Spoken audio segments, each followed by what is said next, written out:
Birinci Ahaltaki harbi yürüyüşü. Padişah Rusyası Günvatar Türkmenistan eğlenden son ahal ilini içkin örünüp başlayar. 1874 yılda döredilen Zakaspı harbi bölümünün başlıklarını General Lomakine bolsa Türkmenler bilen aranı sağlamak tavşırlayar. Ol ahal Türkmenlerinin Tıkma Serdar, Soğupxan, Karacahan yalı vekilleri bilen hatalışmağı yolu koyar. Emma ol Türkmenlerin arasında bu meselede ağzıbirlik yoktu. Ahalın ovalarında şol sağında Göktepe'de de her işinde maslahatlar geçirilip Ruslar bilen näil gatnaşyk saklamalı diyen mesele ortağa koyulardı. Bu meselede iki pikir yüze çıkıptır. Olorun biri padişah koşununa yararlı karşılık görkezmek bolsa, beylekisi söveş etmeden padişah Rusyasına tabin bolmaktı. Ahir sonunda Rus koşunları bilen yararlı söveşmeli neticeye gelýärler. Olur bilen ilkinci kiçirek harbi çaklaşık 1877 yılın may ayında Kızlarvadın eteğinde bolýar. Bu söveşte Nurverdi Han'ın baştanlığında Türkmen yigitleri gaydysızlık, batırlık görkezipdirler. Emma olar Rusların diniksiz atlayan toplarının zoruna çıdaman ýyda çekilipdirler. Ahal Türkmenleri Rus koşununun Türkmen toprağına aralaşmağına gaýtybul bermeyi dowam ettiripdirler. 1878 yılda Türkmenler Hocagala ve Çat töreğindeki Rus harbi toporlarının üstüne hücum edipdirler. Çat'taki çakmışıkta Türkmenler Ruslardan yesirkem alıptırlar. Emma Rusların güçlü top okları Türkmen atlılarının iyiliğine serpiktiripdir. 1877-1879 yıllarda ahalı basıp almak için tayarlık işleri has da yaybanlanıptır.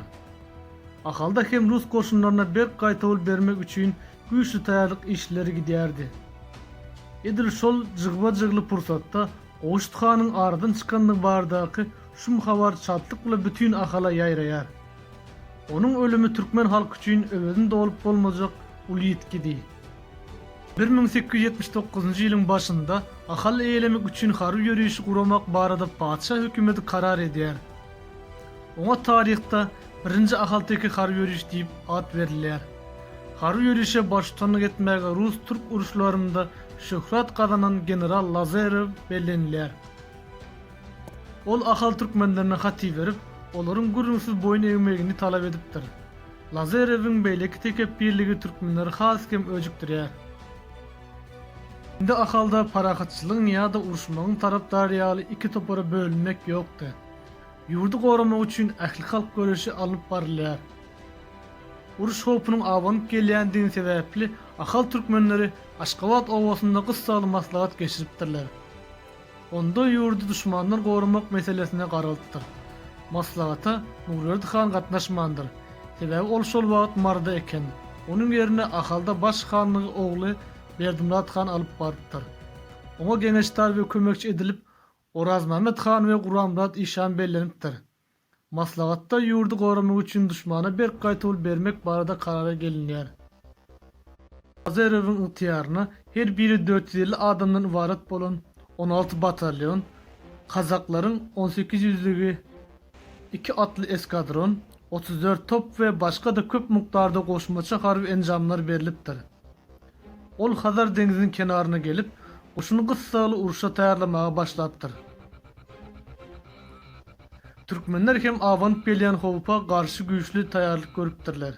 Olar eýýäm 1877 ýylda Köne Göktepe'ni taşlap Dingin depäniň töweregine galyn diwarlary galdyryp başlapdyrlar.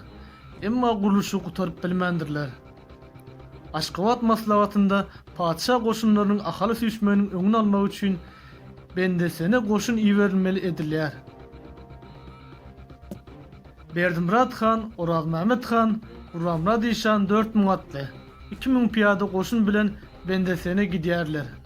Ol ýerde piyada goşuny goýup Berdimrat Han Dıkma Serdar bilen bile atlı koşunu alıp Rus koşunlarının gözükön öňünden çykmak üçin Hocagala tarap uğraýar.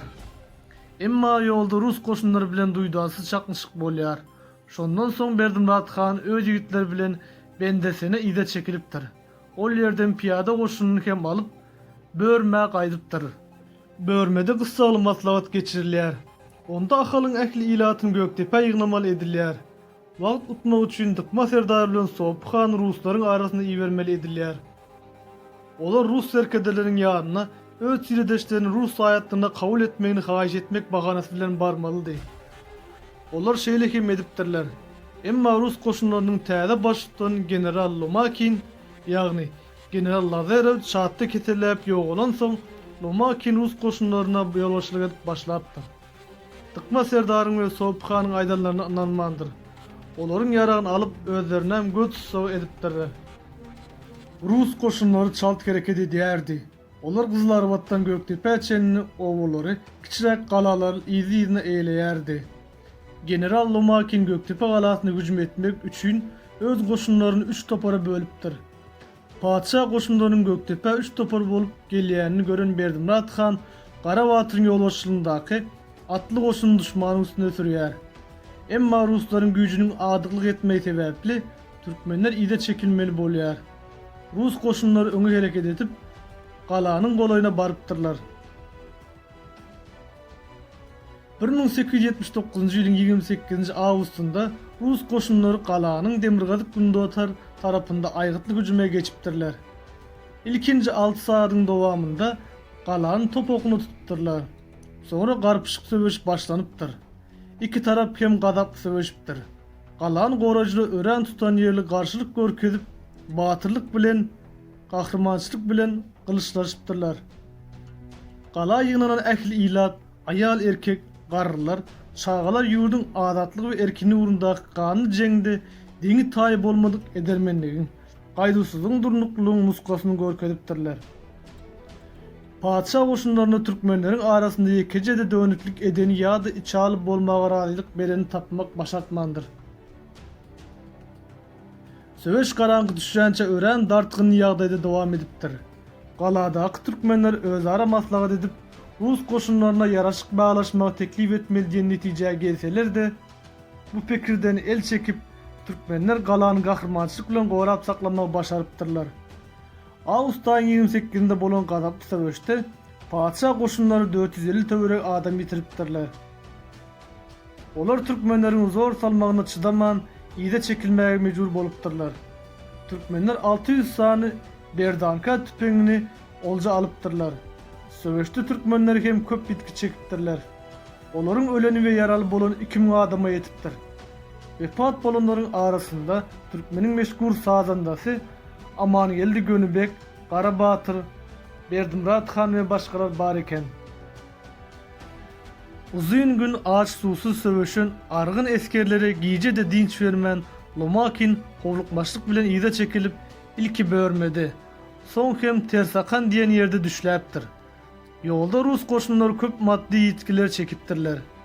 Harby enzamlary, azyk suwluklary ýüklenen düýeleri keselçilik derarly gyrylyp başlapdyr. Şonuň üçin köp ýüklerini taşlap, zordan özlerini Bendesen owasyna atypdyrlar. Ol ýerden hem aňyrlygyna gidipdirler. Şeýlelik bilen 1879-njy ýylyň 1-nji ahaltyky harby ýörüşi Ruslar üçin şowsuz gutarýar. Bu ýagdaý Russiýanyň hökümdarynyň lapyny keç etdi.